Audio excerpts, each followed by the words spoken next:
Mau nggak diri kita, para pemimpin ini, para capres ini berani berkata, membawa amanah teks proklamasi itu.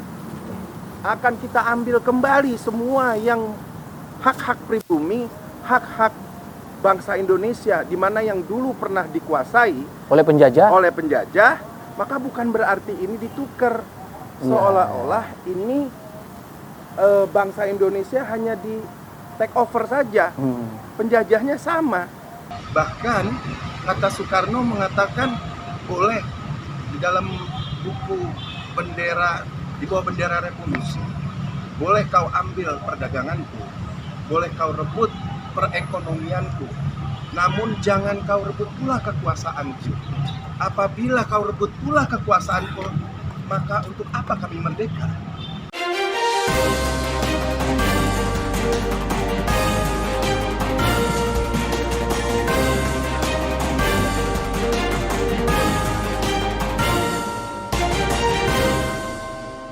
Wankawan TV1. Proklamasi. Kami, bangsa Indonesia, dengan ini menyatakan kemerdekaan Indonesia.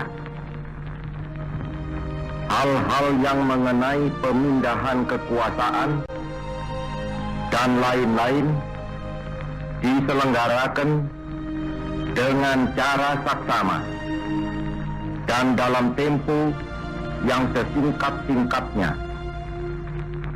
Jakarta, 17 Agustus 1945, atas nama bangsa Indonesia, Soekarno-Hatta. Assalamualaikum. Ini Menara Petir, di mana dulu sejarahnya Pak Soekarno dan Bung Hatta ketika membacakan teks proklamasi berada berdiri di sini. Dan ini ada besi pernekel 2, itu adalah tiang bendera yang dikerek bendera merah putih ketika di 17 Agustus proklamasi. Dan ini sebagai patungnya atau sebagai simbol. Seperti yang saya bilang bahwa teks proklamasi ini menjadi satu amanah. Mudah-mudahan amanah teks proklamasi yang disampaikan oleh Pak Soekarno dan Bung Hatta, hal-hal pemindahan kekuasaan diselenggarakan dengan cara seksama dan dalam tempo yang sesingkat-singkatnya. Ini yang penuh, yang harus diambil, yang harus dijaga oleh para pemimpin kita di 2024 ke depan. Dan satu lagi, hebatnya Pak Soekarno itu mengatakan atas nama bangsa Indonesia, Soekarno-Hatta. Ini dahsyat. Atas nama bangsa Indonesia. Pada saat itu sebenarnya Pak Soekarno memproklamirkan tidak pernah bicara dari Aceh sampai Papua. Dia minta izin, tapi dia berani mengklaim, mengatakan bahwa atas nama bangsa Indonesia. Ini sebuah keberanian yang dahsyat. Maka menurut saya besok calon presiden kita, siapapun dia, harus berani seperti spirit semangat Pak Soekarno, juga ingin mempersatukan anak bangsa, ingin menjaga NKRI dan Pancasila, juga kebinekaan kita. Insya Allah 2024 kita berdoa tidak ada kerusuhan, tidak ada pengerusakan, dan tidak ada kecurangan. Kita harapkan semua pemilu jujur, adil, dan tidak ada korban lagi. Dulu saksi-saksi ada 500 lebih, nauzubillah min dzalik.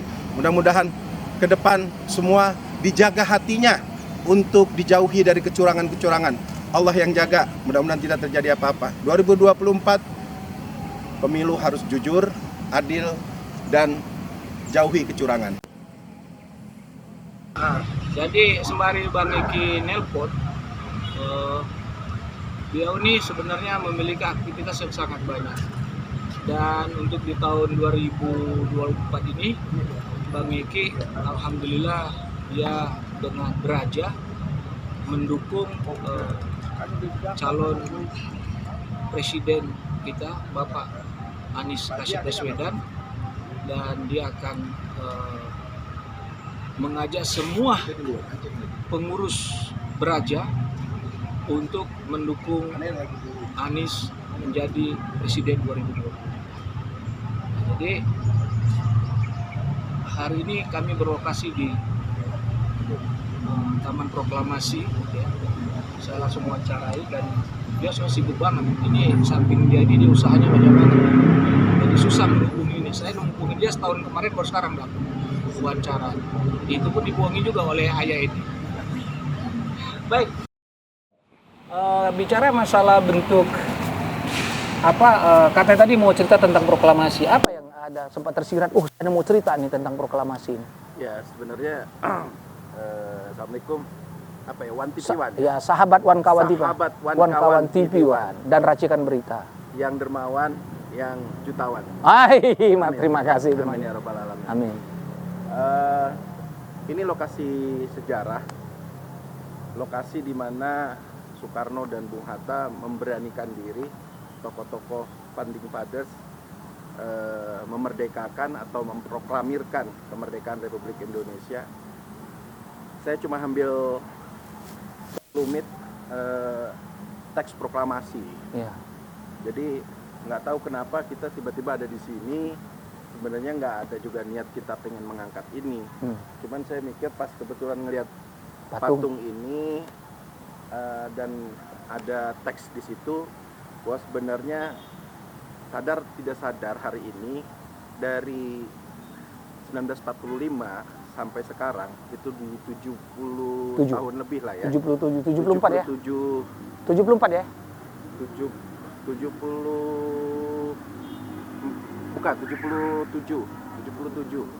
kan 2023. Oh iya 23 77. Saya yang salah. Iya 77 ya.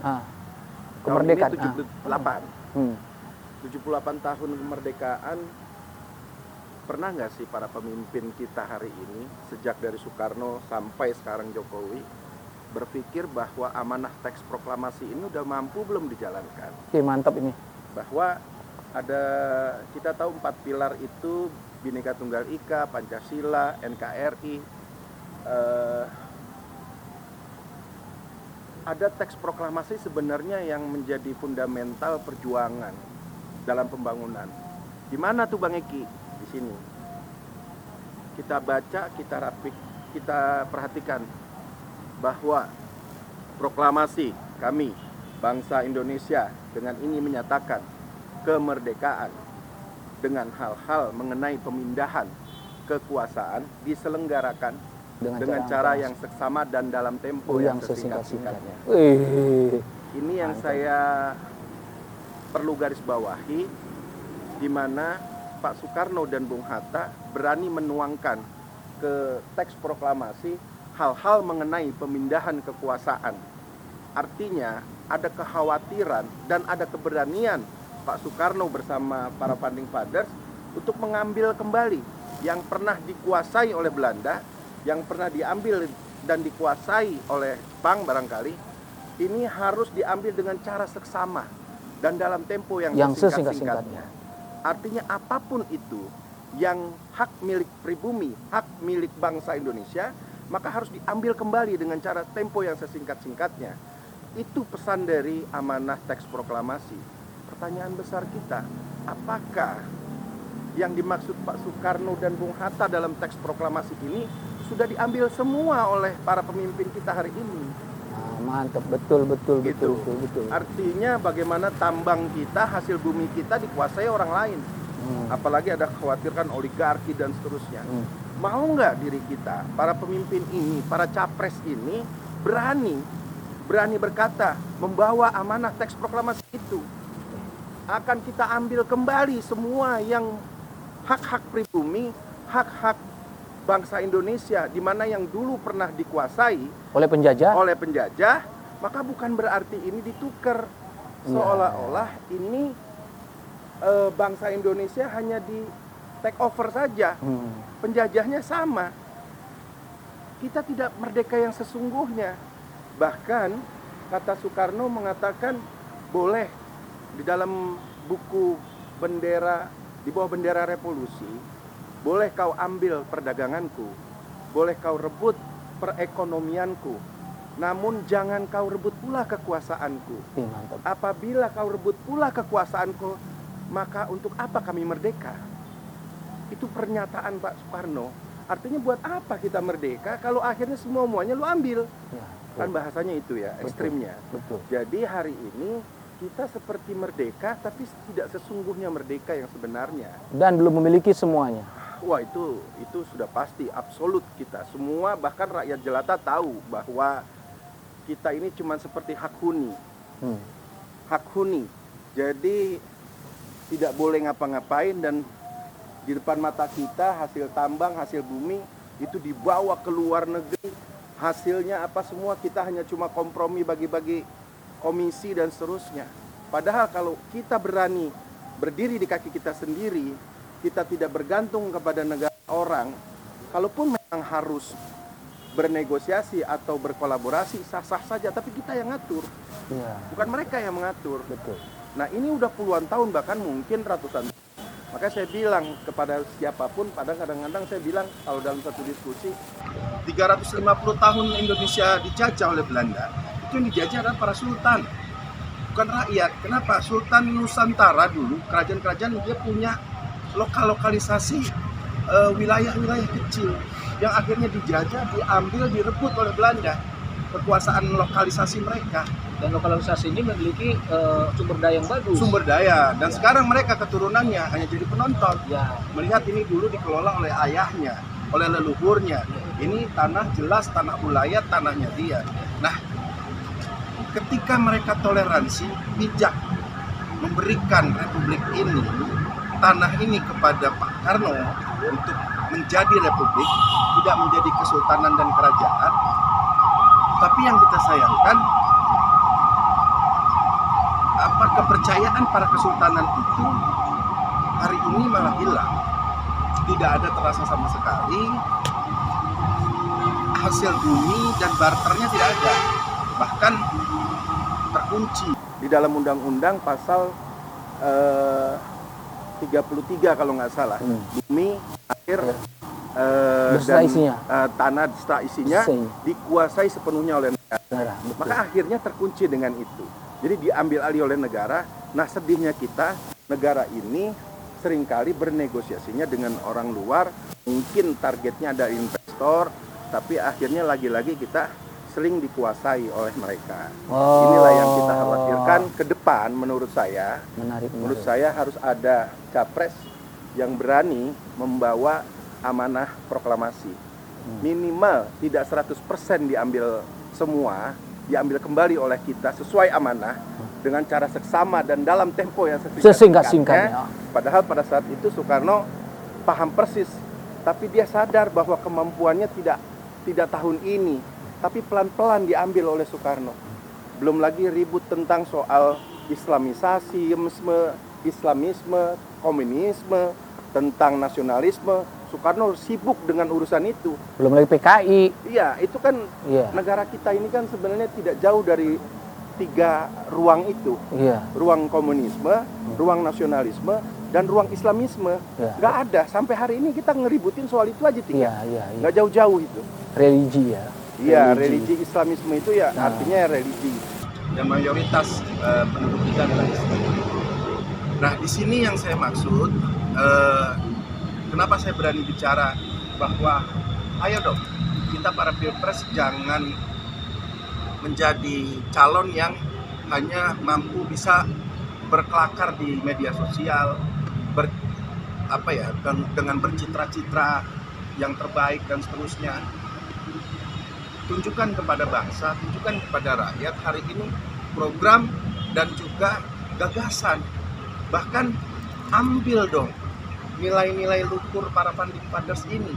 Apa sih yang sudah kita bisa bawa? Apa sih yang kurang dari spiritnya para pejuang kita dulu begitu. Nah, kalau bicara tentang masalah bagaimana Father ini menitipkan kepada keturunannya atau anak-anak cucunya di negara kita ini, Bang Eki melihat ada nggak beberapa capres ini yang memiliki nanti kedepannya karakternya sama seperti yang diinginkan Bung Karno? Saya melihat ada di dalam diri Anies. ada di Pak Anies. Narasi-narasi yang selalu disampaikan ketika wawancara, pernah dia sampaikan bahwa kalau tanah ini sebenarnya milik kita, lalu kita mau diambil lagi, untuk apa kita merdeka? Itu saya senyum. Saya bilang mirip dengan semangat Pak Karno, bahwa semua ekonomi udah diambil, perdagangan udah diambil, lalu kekuasaan mau ambil juga. Untuk apa kita merdeka? Nggak ada lagi yang punya kita, nggak punya harga diri kita. Harga diri kita adalah kemerdekaan. Kita rebut dengan sebuah niat yang tinggi, sebuah kekuatan, darah, tenaga, pikiran, keringat, itu kan benar-benar kemerdekaan kita gitu, kita ambil. Nah ini Pak Anies ketika ada narasi-narasi itu, maka akhirnya kok malah dimusuhi. Gitu. Ada orang baik, ada orang yang ingin lurus, ingin membangun bangsa ini dengan nilai-nilai luhur dari para founding fathers, tapi kok seolah-olah seperti musuh negara. Saya melihatnya, kenapa yang muncul di publik ini para kelompok-kelompok yang sekarang lagi berkuasa. Kasihan masyarakat awam yang nggak paham. Oh, Pak Anies ternyata dimusuhin oleh, ibaratnya hari ini terkesan presiden kita Pak Jokowi itu hanya berpihak pada dua calon. Dia selalu sampaikan di pabrik. Padahal ada satu orang kader yang sudah punya tiket, anak bangsa, anak keturunan pahlawan, kok tidak dihormati? Seharusnya sebagai negarawan, ya seharusnya tiga-tiganya diayomi, dirangkul, tiga-tiganya disampaikan bahwa kamu nanti berkontestasi yang sehat, kamu berkontestasi jangan saling sikut menyikut, bahwa kita kepentingan untuk bangsa ke depan. Jadi jangan lagi seolah-olah memunculkan kepada publik bahwa orang gue yang ini, yang satu bukan orang gue, seperti itu. Dan sampai hari ini statement-statement itu liar di media sosial dan dimainkan oleh para buzzer. Dan akhirnya dimainkan oleh para buzzer. Padahal saya yakin seorang presiden ini pasti dia sebagai sentral, dan dia pasti sebenarnya tidak ujuk-ujuk dia tidak suka. Tapi saya yakin bisa juga ada lingkungannya, kondisinya, dan seterusnya, ada yang kalah dan seterusnya. Akhirnya seolah-olah Pak Anies ini sebagai ancaman dalam demokrasi. Nah ini yang bahaya menurut saya. Apalagi banyak berita yang beredar seolah-olah bahwa pemilu nanti akan curang, Anies akan dikalahkan, yang menang sudah disebut, yang menang sudah akan si A, yang sebagai bandulnya istana. Ini kan menurut saya ya nggak usah aja ada demokrasi, nggak usah aja ada pemilihan kalau sekarang sudah muncul itu. Maka presiden menurut saya harus segera memunculkan kepada publik hari ini bahwa tiga-tiganya adalah kader terbaik anak bangsa yang harus kita hormati, yang harus kita jaga demokrasi ke depan. Kalaupun nanti akan ada hal-hal yang kita tidak inginkan, tapi kalau sudah diantisipasi lebih awal kan masyarakat publik kan menjadi tidak ada multitafsir. Ya, Gitu. Hari ini sekarang nggak usah para elit ya, tukang ojek online juga udah tahu ini barang sepertinya Anies tidak disukai nih. Tukang ojek online aja ditanya, kasihan ya Pak Anies kayaknya dimusuhin, Pak Anies kayaknya nggak dianggap. Nah inilah yang menurut saya nggak sehat dalam demokrasi. Betul kita ada kontestasi, tapi wise lah, bijak. Kita melihat ke depan bahwa siapapun hari ini yang menjadi presiden ke depan itu adalah melanjutkan kekuasaan yang sebelumnya. Kita rapikan bangsa ini, dan sebenarnya kan bangsa kita ini sebenarnya sudah sistem, nggak perlu kita ada kekhawatiran dan ketakutan. Sistem itu berjalan, bahkan separuhnya adalah sistem yang dijalankan dari eksternal, dari luar, bukan dari internal. Makanya negara kita kadang-kadang jadi seperti presiden nggak perlu pinter-pinter amat karena operatornya di luar. nah itu bahaya. Itu yang bahaya. Jadi kalau dia orang pinter, keras, tegas, kepentingan eksternalnya, kepentingan luar negerinya bisa dihabisin Ya. atau nanti tidak ada kepentingan itu gitu. Sejauh apa Bang Iki kenal dengan capres kita Anies Baswedan? Kalau bicara kenal itu Pak Anies itu orang yang merangkul dan katakan. Kan gini, teori pejabat dengan aktivis lah ya. Itu kan ada 3 kategori. Misalnya gini, Eki kenal sama Pak Anies kenal dengan Eki. Sebatas itu, sebatas kenal. Itu orang bersenang tuh. Ya kan? Lalu naik lagi peringkat kedua. Eki kenal dengan Pak Anies kenal dengan Eki, tapi Pak Anies kasih kepercayaan. Ya, itu lebih senang lagi gitu. Artinya dikasih kepercayaan dalam bentuk jabatan atau posisi dan seterusnya. Tapi yang lebih ngeri lagi kalau misalnya Eki kenal dengan Pak Anies kenal dengan Eki, tapi apa yang dilakukan Eki yaitu mewakili Pak Anies. Nah, itu lebih tinggi tuh. Tinggi itu, lebih bagus. Jadi misalnya gini, pokoknya kalau Eki Dan itu ngapain, terjadi. dan itu Eki di situ yaitu gua kan. Misalnya Oh. begitu, yaitu saya. Tapi bukan saya. Jangan langsung saya juga nanti ntar ini soalnya juga dia kan. Tapi intinya dari 3 kategori itu saya adalah di sini. Artinya Pak Anies ini saya dilepas di mana juga dia tahu bahwa itu pasti itu buat saya gitu. Artinya saya orangnya yang punya komitmen. Mungkin Pak Anies orang yang punya komitmen, nggak pernah saya minta sama dia dalam proses sejak dia jadi gubernur. Saya minta proyek apa gitu, nggak pernah. Begini, kadang-kadang kita sebagai relawan itu habis deklarasi dukung calon, misalnya calon menang, udah dia berusaha minta positioning kan, entah bisa minta proyek dan seterusnya. Tapi itu sang pejabat atau yang jadi itu pasti akan melihat, lu berarti pengen nama gua cuma sesuatu materi ujungnya. Tapi kalau misalnya selama 5 tahun kita nggak minta apa-apa, kita tetap jagain program-program beliau, konsisten kita jaga. Apabila ada programnya, kita yang jalanin itu program di bawah dengan masyarakat, kita yang jagain. Nah, akhirnya kan sang pejabat ini melihat bahwa ini anak gua nggak biayain, tapi tetap ngejagain program gua, walaupun dia digebukin orang banyak misalnya, tetap aja dia konsisten. Nah, ini kan sebenarnya orang-orang yang begini kan dipantau lah sama. Nah, saya 5 tahun berjalan sama beliau itu cuma minta pesan pada saat itu.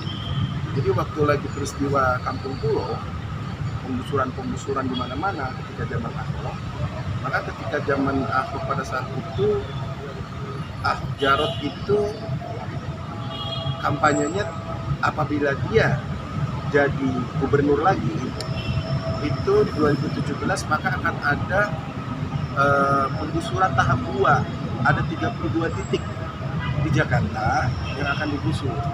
Waktu itu masuk dalam kampanye dia. Maka ada kegelisahan orang-orang yang digusur, yang akan digusur 32 titik mana aja. Banyaklah hal-hal itu.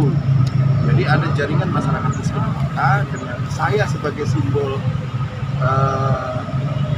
yang membela orang-orang di bawah yang ketika digusur, Luar Batang, Pulau, Duri, Kampung Koja dan seterusnya, itu saya yang membantu bagaimana supaya tidak ada penggusuran.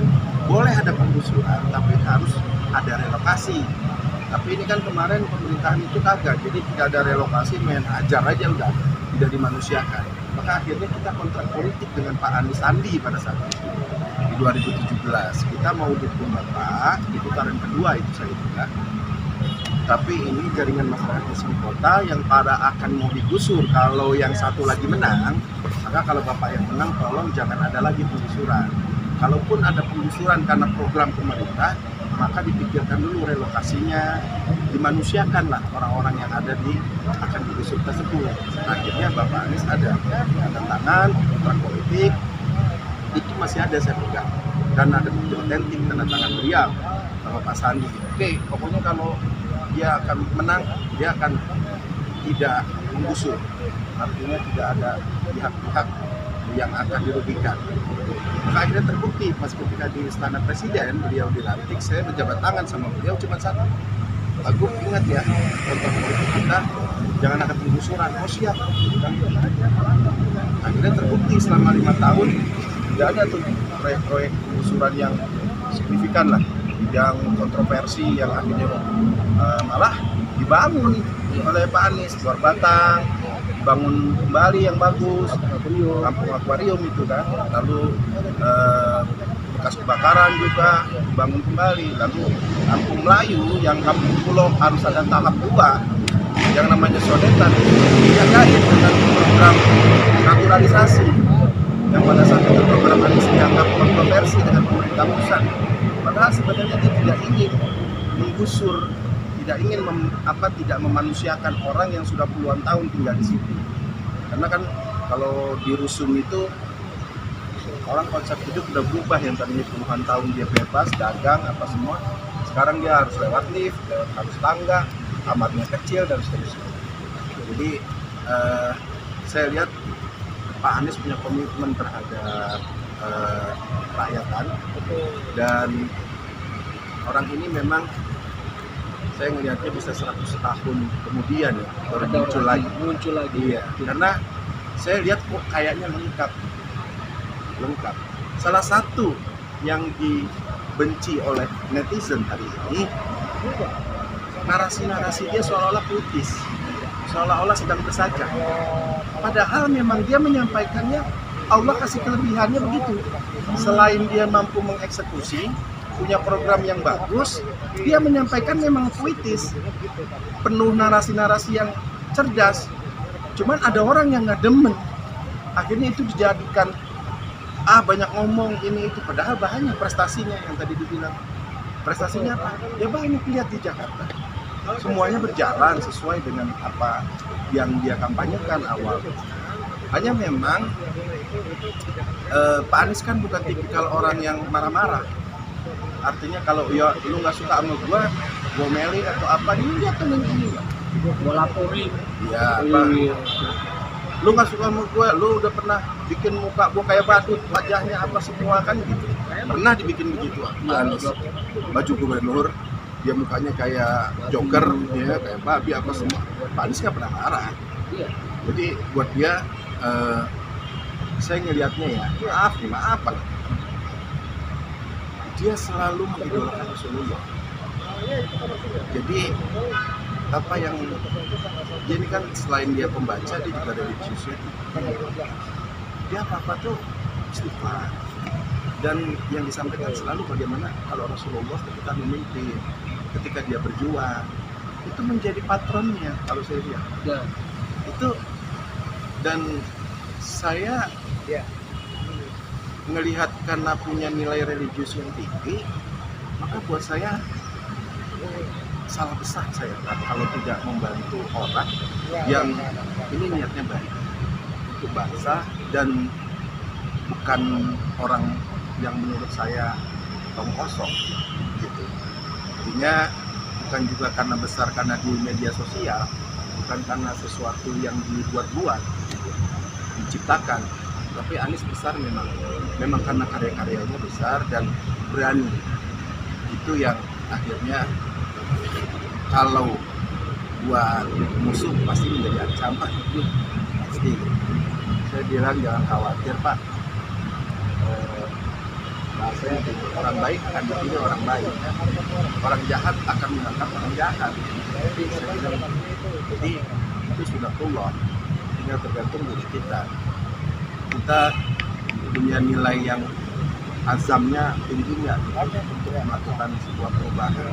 Seperti Nelson Mandela ya, seingat saya kalimatnya bahwa orang jahat itu tidak membantu negara. Namun kalau apabila orang baik itu diam, maka yang akan berkuasa orang Orang jahat. jahat. Nah, ini juga Apakah berat kita mau juga. lihat? Ayah itu masih nyala kan orang merah? Masih. Nah, jadi Bang Eki, ini kan santai banget kita ngobrol ya. Dari Beraja apa sih strateginya untuk memenangkan Anies ini? Saya bukan Beraja aja ya. Saya di lawan adanya Rumah Aspirasi Anies. Rumah aspirasi ini kita menyerap dari para warga atau masyarakat yang ingin menyampaikan apapun di Rumah Aspirasi Anies. Di mana? Dia artinya di lewat media sosial Oh. di Rumah Aspirasi ini. Dan kita berharap sebenarnya yang menyuarakan Anies adalah simbol perubahan itu ya duluan dari saya. Oh, Makanya jadi ketika di menjelang purna tugas ya kita Rumah Aspirasi Anies sudah muncul bahwa kita yakini bahwa Anies sebagai simbol perubahan, saya bilang gitu. Dan itu di media apa semua ada rekam jejaknya. Saya mengatakan bahwa Anies adalah simbol perjuangan, simbol perubahan. Saya bilang simbol perubahan untuk yang lebih baik lah. Sekarang alhamdulillah koalisi ini menggunakan koalisi perubahan untuk kesejahteraan masyarakat. Ya mudah-mudahan menurut saya perubahan yang dimaksud ini benar-benar berubah. Minimal yang tadinya kalau ukurannya 1 sampai 100 ya minimal dirubah sama Pak Anies lebih baik ya. 40 sampai 60 juga nggak apa-apa. Yang penting ada satu perubahan dan dirasakan langsung ya, Mas. Dan Anies paham itu dari Sabang sampai Merauke. Dia bukan ukurannya cuma Jakarta. Dan saya yakin juga ya kalau nanti ada suatu paparan program dengan para capres ini, saya kan lebih mumpuni mengatakan A sampai Z-nya itu Pak Anies. Karena dia selain juga pemerhati, ini juga dia memang paham juga memberikan solusi. Nah, sekarang dia sudah sebagai calonnya, maka dia yakin sepenuhnya apa yang dia sampaikan dia akan dieksekusi solusinya. Nah, ini Bang Eki. Sekarang ini kan sebenarnya keraguan dari para pendukung Anies ya, saya bilang pendukung Anies adalah kekhawatiran mereka, isu yang beredar adalah Anies ini tidak akan bisa jadi presiden karena tidak, ya kan. Lalu kedua berkhianat salah satu partai, seperti itu karena ada tekanan. Bang Eki menganggap betul. Kalau saya ada dua sisi, kalau ada orang yang ngomong begitu langsung ke saya harus lihat dulu dia ini orangnya siapa. Kalau dalam rekam jejaknya bahwa dia adalah memang nggak pernah dukung Anies ya saya yakini bahwa itu narasi sampah. Tapi kalau ini memang dari kubu kita, terus dia tidak pede, saya berusaha sampaikan bahwa sebenarnya kita jangan selalu menganggap seolah-olah di televisi, seolah-olah di media itu benar adanya. Pertemuan partai ini kan karena memang ada limit waktu yang harus diserahkan bulan Desember kalau nggak salah untuk penyerahan calon presiden dan Oktober. Artinya mereka wajar kalau diliput itu diskusi pertemuan silaturahmi dari A ke B ke C itu mondar-mandir karena Pak Anies sudah selesai, sudah dilakukan duluan. Ini yang tidak ditangkap oleh banyak orang. Pak Anies sudah kampanye duluan, Ya, beruntung ya. sudah silaturahmi duluan, partai-partai sudah punya duluan, tiketnya sudah punya duluan. Yang belum itu memang dua orang ini, Ganjar dengan Prabowo. Walaupun kita lihat seolah-olah sudah ada, tapi kan kesepakatannya yang belum ada. PKIB dia punya kesepakatan, tapi belum mengeksekusi siapa, karena dua-duanya ada punya calon hari ini. Golkar punya calon presidennya Erlangga, P3 punya calon yang namanya Pak Ganjar. Loh, percuma koalisi dong, 3 partai. Kalau akhirnya ada 2 calon presiden kan lucu. Tapi ya itulah demokrasi. Mungkin internal dia bagaimana kacamatanya mereka gitu. Tapi buat saya ini memang lagi dinamis, lagi waktunya mereka ajang silaturahmi, lagi cari jodoh. Nah kalau capresnya sudah dimunculkan, maka sekarang tinggal mencari cawapresnya. Nah Pak Anies Memang nggak perlu kartu truf itu dimunculkan sejak awal. Mau ngapain? Dari awal pun dia mau mencalonkan diri sebagai calon presiden, sudah orang udah paham. Tapi wapresnya kalau diomongin itu dari jauh-jauh hari, ini wapresnya belum dimunculin aja udah mau dibegal partainya. Iya kan? Apalagi sudah dimunculin.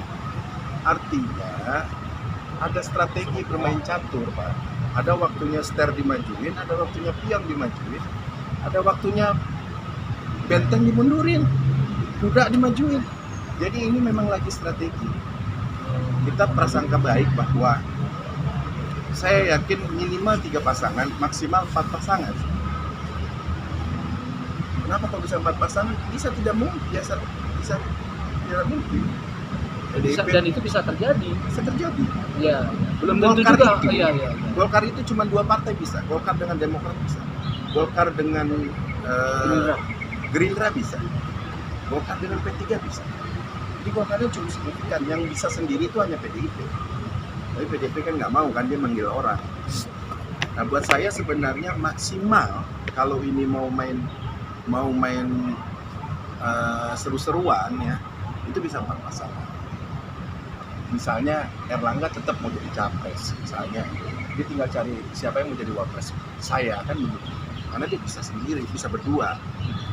Nah lalu kalau dia mau wise, mau bijak, lentur, maka 3 pasangan. Sudah kelihatan capresnya semua. Nah buat saya, buat teman-teman relawan ataupun para pendukung Pak Anies, menurut saya kerja aja. Jalan aja seperti biasa, seakan bahwa Pak Anies ini adalah memang sebagai calon presiden, dan kita tetap melakukan kerja politik, melakukan gerilya kepada suara, bagaimana semua di provinsi. Jadi menurut saya nggak perlu khawatir dengan manuver-manuver partai atau isu sosial. Iya. Jadi kalau kita bawa mobil itu udah yakin aja gitu. Iya. Mantap aja kita bawa mobil. Iya. Kita akan sampai ke Monas misalnya, udah bawa aja jalan. Iya. Jadi nggak perlu lagi kita Khawatir. bukan khawatir dengar omongan yang lain. Nah, Politik memang begitu, terpengaruh dengan omongan orang, akhirnya meragukan dan seterusnya. Kesian Pak Anies juga. betul. Intinya kita mantapkan hati kita. Kita sudah harus bersyukur bahwa Pak Anies sudah 3 partai, artinya sudah 3 jalan, Sudah selesai. gitu. Dan kita tidak ragu kepada Partai Demokrat dan PKS dan juga Nasdem bahwa ini punya komitmen yang kuat, yang komitmen yang tinggi. Tinggal jalan aja menurut saya sih. Demokrasi nanti berjalan seperti biasa, apa yang disampaikan Pak Jokowi, aturannya juga jalan, nggak ada 3 periode dan seterusnya. Ini kita hormati, kita lihat apa yang dibicarakan di istana belum tentu apa yang kita persepsikan. Iya. Padahal mereka cuman ya ngopi-ngopi terus ya udah ya. Yang penting dia hanya cuma menjaga silaturahmi bahwa ini keluarga kita ya. Nanti kalau yang ini kalah, ini sini, ini begini, paling lebih ke situ berpikirnya. Iya, positifnya ke sana. Iya, jadi jangan juga diada-adain gitu Dilebih-lebihkan. pertemuan Iya, gitu. iya. Jadi Terlalu berasumsi. emang Anies ini bisa belum tentu juga masuk begini-begini. Enggak lah. Iya. Saya Yakin. nggak terpikir ke situ. Hmm.